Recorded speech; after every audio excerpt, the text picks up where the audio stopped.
How's it going, everybody? This is BeatTheBush. Today I'm going to talk about 8 mistakes you should avoid when you're trying to build your wealth. I personally have built a wealth of over $1.5 million, so today I'm going to share some of these secrets with you guys. Before I begin, and if you're interested in amassing a little bit more wealth for yourself, you can sign up for a Webull account, deposit $100, and you can get 2 free shares of stock valued between $8 and $1,600. So you're guaranteed at least $16 of value just for signing up for this account. Check out my referral link down in the video description below. The first thing may or may not be obvious, but you do need a credit score. Anytime you need to get a car loan, a house loan, you need a good credit score. Yes, there are ways to get a home loan without a good credit score, but these are few and far in between and difficult to obtain. What I think is a much easier way to go about this is just to get a good credit score. It's not that hard. Now, actually, about 37% of the US population has a credit card debt. This is not very good news at all. And I think majority of people that gets credit cards will get themselves into trouble because for one reason or another, they cannot pay it back. So I think the best strategy for most people is just to get a plain, simple credit card. If you don't have any credit cards at all, get a secured card. If you have a little bit of a credit score, you can get a Discover It credit card. I'll leave a referral link down in the video description below for that one. And if you think credit cards will get you into debt, simply just don't use it. Get one and then put one single bill on it. Maybe it's your cell phone bill, your electricity bill or whatever, and set it up on auto pay. And after you get it all smoothed out and everything is working, cut up that credit card, never bring it with you. Doing this has immense advantage because number one, you're not really using the credit card at all, but at the same time, you're gonna build your credit every single month that you get billed and it gets auto paid. You're going to add to your credit history and your credit score will just naturally get higher and higher without you doing a single thing. Don't forget to hit that like button. It's just right here. It won't cost you a thing. Just hit it. Just click that right there. The second mistake that can really derail accumulating your wealth is not acknowledging that advertising works to make you spend more.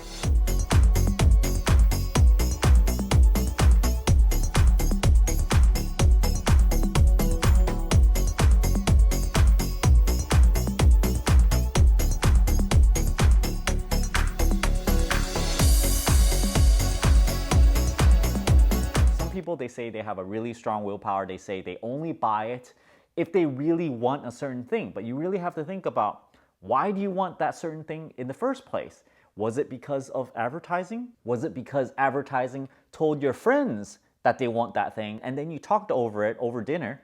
And then suddenly now you want that particular thing. This day and age, especially with the iPhone 12 Pro coming out, that is indeed very, very enticing. I personally have an iPhone SE. After looking at that keynote, I'm like, wow, brand new phone, really high pixel, new cameras, and it's bright and shiny and everything. It really draws you in. But I find that you really just have to acknowledge that advertising really does affect you. And once you acknowledge this, you can actively try to avoid advertisements. You can actively avoid looking at magazines. You can try to not go around looking at their keynotes. Don't participate in Amazon Prime Day. I actually only purchased 2 things: a front sunshade cover for my car and a $40 gift card, only because they had the promotion where you get $10 cash back. I probably don't have to talk much about this, but anything that has, let's say, over 4% interest rate, you probably want to get rid of ASAP. Home loans, student loans, they were probably in the realm of good debt, right? What do I mean by good debt is that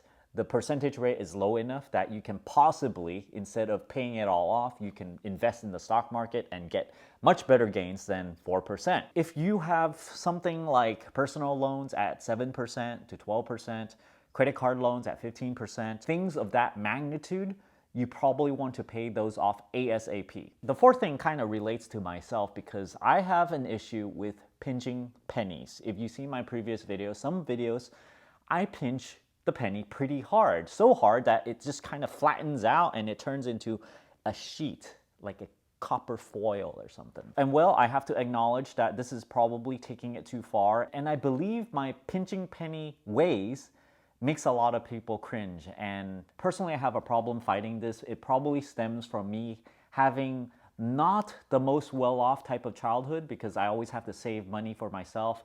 If I want something, I have to go and save and buy it for myself. I was never given a large sum of money where I don't have to worry about money because all my life, in my childhood, in my high school days, I had to worry about money. I have to save for myself and fend for myself. So every single penny that I can pinch, I tend to try to do it. If I can earn $5 in 15 minutes, I might do it.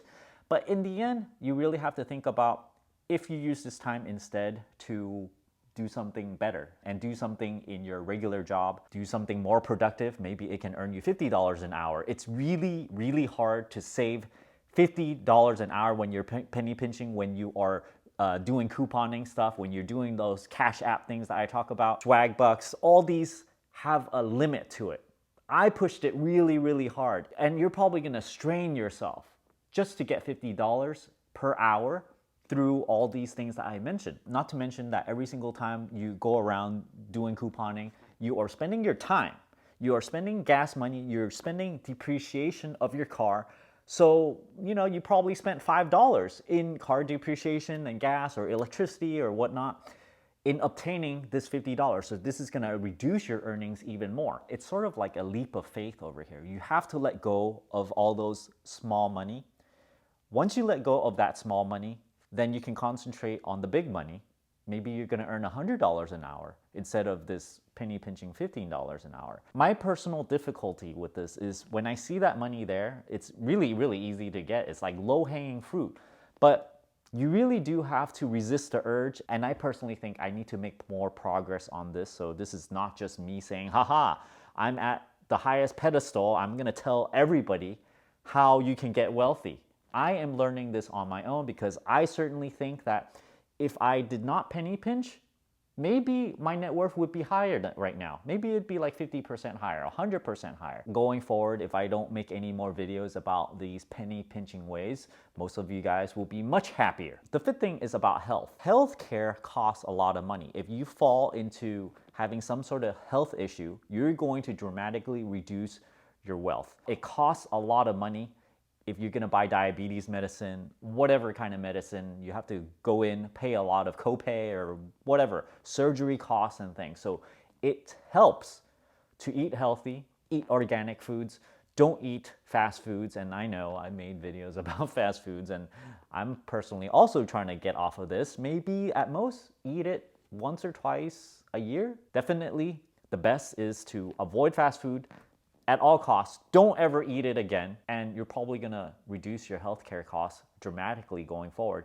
And also not drink any sodas. I highly, highly believe that if you just cut that out, you're gonna get rid of so many problems. The sixth thing is a bit controversial. There is a 50% divorce rate in the United States right now. So every single time something like this happens, you have 1 out of 2 chances of this happening to you. If you are male or female, maybe you're a female with a lot of money, and then when you divorce, well, you're gonna get all that money split up into 2. There are those prenuptial agreements which can keep whatever assets you have before joining and tying the knot to yourself. So whatever wealth that you have built up already, you don't have to cut this in half and split it off with whoever you decide to marry. There are 3 things that I think can dramatically reduce your divorce rate. Number 1, if you are in a religion, maybe if you're Christian or something, I think this will greatly reduce the chances of a divorce. The second thing is if you come from a similar financial background. If you both have college degrees, if you earn in a similar amount, well, when you divorce, it's not gonna be where one person earns nothing and one person is really well off and it gets split into 2. The third thing that can dramatically reduce the divorce rate is if you get married sometime after 30 years old. If you get married really early or right in high school, the divorce rate is particularly high. I think this is probably if you are a little bit older, you're a bit more mature, you're a little bit more careful about who you choose to be your wife. The 7th thing is to not get screwed by your employer, because your employer is a huge source of income. And if your employer screws you on your paycheck, if let's say it's a startup and they don't have enough money to pay you, then they start offering you stock options. It really depends on the startup. If it's a Google,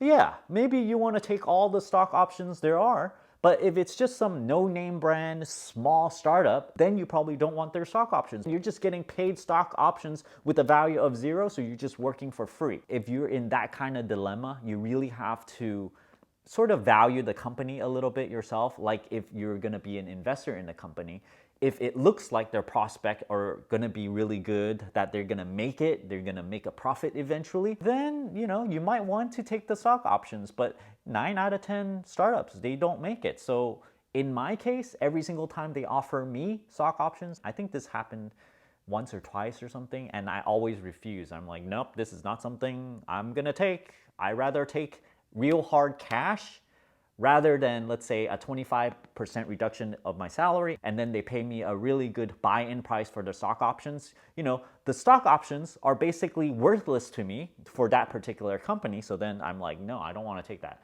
I am only going to take cash instead. There's another instance with a company that I worked for before that they were not able to pay me, and a lot of startups have these kind of issues.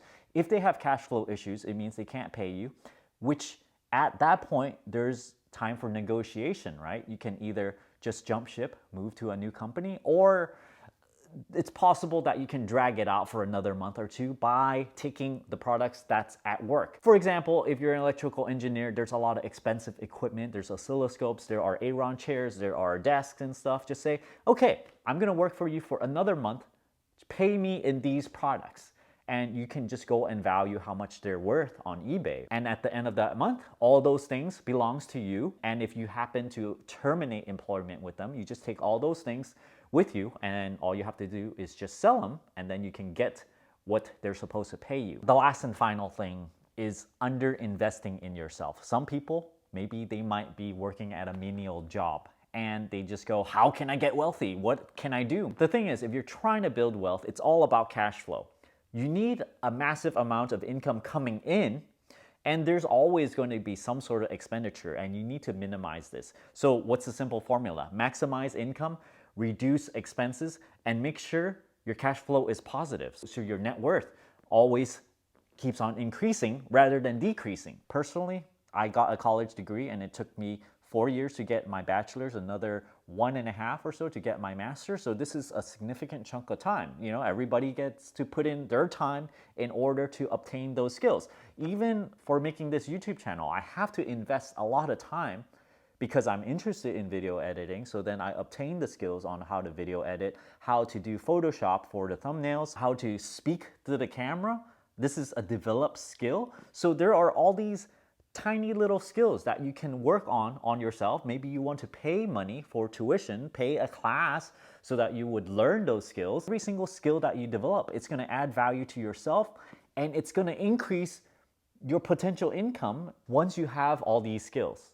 You, of course, need to pick which one are you going to spend the most time in. Eventually, I decided engineering is not earning me enough. I believe YouTube is probably a better way, a better use of my time per hour. Over the past week or so, how much time have you invested in learning something new? Or have you been using all this time vegging around, maybe sitting in front of a TV as a couch potato, watching all the Korean dramas, watching all the movies that there exist on Netflix? Maybe you are playing video games and just kind of not doing anything, not learning anything. Thanks for watching this video. I hope this helps you guys out, especially when you're just starting out building your net worth from zero. Again, if you guys are interested in just adding another $16 to your net worth, check out my Webull referral link down in the video description below. Don't forget to give me a like on this video. Let me know if these wealth tips helps you out. And as always, don't forget to push that subscribe button and ring that bell icon. Thanks for watching.